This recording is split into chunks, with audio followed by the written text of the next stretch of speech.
how did this all come together? I mean, you signed a contract that planned on playing again as recent as April. Then, a few weeks ago you announced your decision. Just how did this all come together? it was really fast. I think I have to touch on like how professional and amazing Ljubljana was, Olympia.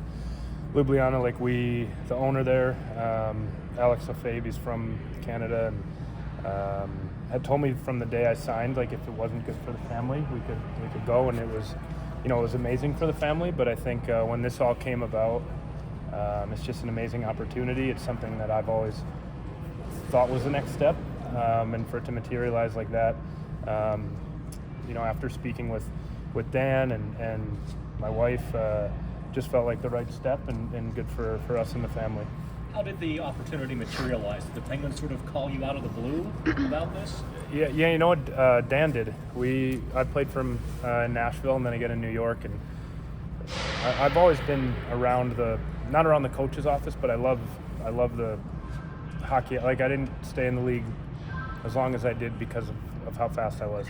So I wasn't the worst skater, but I think just like hockey IQ has always been something that I've relied on, and I love talking strategy and ideas. And Muser and I would always talk, and a few times he said to me, if I get a coaching job, I'm going to give you a call. And to his credit, he meant it, and gave me a call that first day.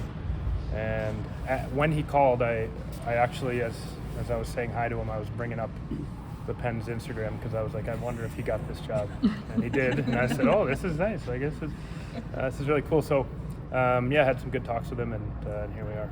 Can you speak more to what your role is going to be, your exact kind of role as an assistant coach? Yeah, assistant coach on the bench with him. I'll have the headset on, speaking with Kluner upstairs, and working with the centers, working with Stutzy on the penalty kill. I think one of the things Dan stressed is just how much of a committee we're going to be this year. It's even just from the first couple meetings, it's ideas bouncing around. There's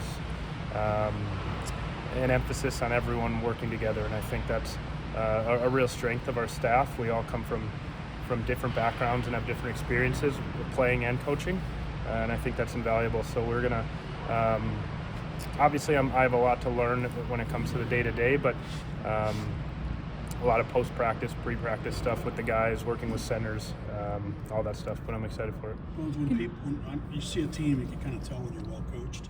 Yeah.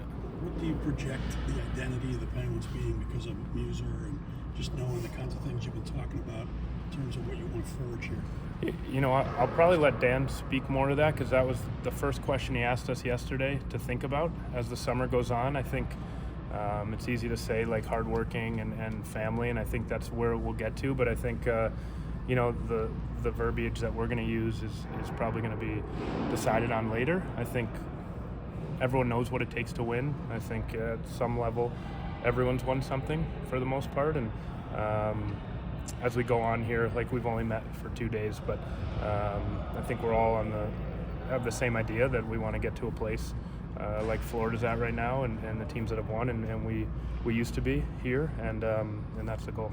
How long have you known you wanted to be a coach? Was there like a moment in your playing career where that seed was planted, where maybe you started to think about it? Fully known, it's been like 2 weeks, but I think as my career went on, I always said I'd love to coach, and I think it's easy to see players, probably when I played with them, I'm always talking, some of my ideas are crazy, some aren't, but I always like thinking and pushing boundaries. And it seemed like, especially the last couple of years as I've gotten older, I'm almost more comfortable speaking with the coaches than I was when I was a young guy, and it's nice to have chats with them. And then going to Slovenia, and the coach actually there was let go halfway through, and Tava took over, and he was a first-year coach, and he had to coach as the head coach, and me and him talked a lot, because it was a kind of a cool situation where I had a lot of experience, and guys were really willing to eager to learn about experiences I'd had in the NHL. So almost a little bit of a taste of it there, but like I said, this is a big jump, and I'm really excited to learn. For you to do that here too, Bones, like a place that you've won, that people love you hear from fans of Giant Eagle, like what does that mean to you? It means a lot. I think it makes it a little bit easier coming back. Like when we went through our roster evaluation yesterday, if this was another team I was coaching, I wouldn't have been able to speak as much as I did, and I think that makes it a little easier on day one, having relationships with guys that I've played with here and in other places like Carl and stuff like that. So I think the familiarity here is awesome, seeing some familiar faces. And, it's good and bad, but it's great. It really feels good to be here. What have you been hearing from the boys like Sid, Gino, Carl, Tanger? I don't know. Yeah, it was good. I called Sid right away, and in typical Sid fashion, like, we're right down to business, and he wants to know like how the year's going to be, and I love that. And I'm really excited to work with him, obviously.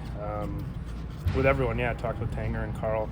Still tracking down Gino. I said that. I was like, we're not here from Gino.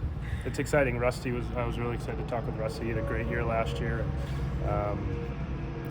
and Jars too. So obviously, I'm near Jars in the summer, and his first thing was, "Oh, you can't shoot on me anymore." And I told him I'll be shooting on you all year. So a lot of guys, it's really nice to know them. It makes that transition a little bit easier. Like Slovenia, clearly seemed like he liked it.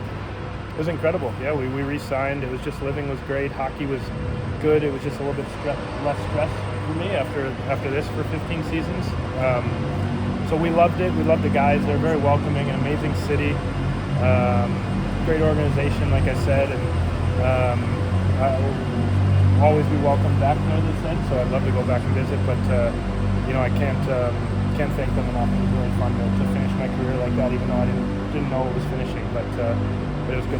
What's the end game here for you at all, being a coach? I mean, I know you're just starting in this profession, but do you have any aspirations maybe being a head coach one day or anything like that? I want to get on the ice for my first time and coach a little bit, but like I said, I'm really fortunate with the coaching staff he's assembled here, with Nelly and Stutz and Kluner all having experience and showing me a willingness already to help me out with things I don't know. Just I had to learn the computer for 2 hours yesterday. I was slowing everyone down, just how to clip video and stuff. But I think that's the easy stuff that'll come.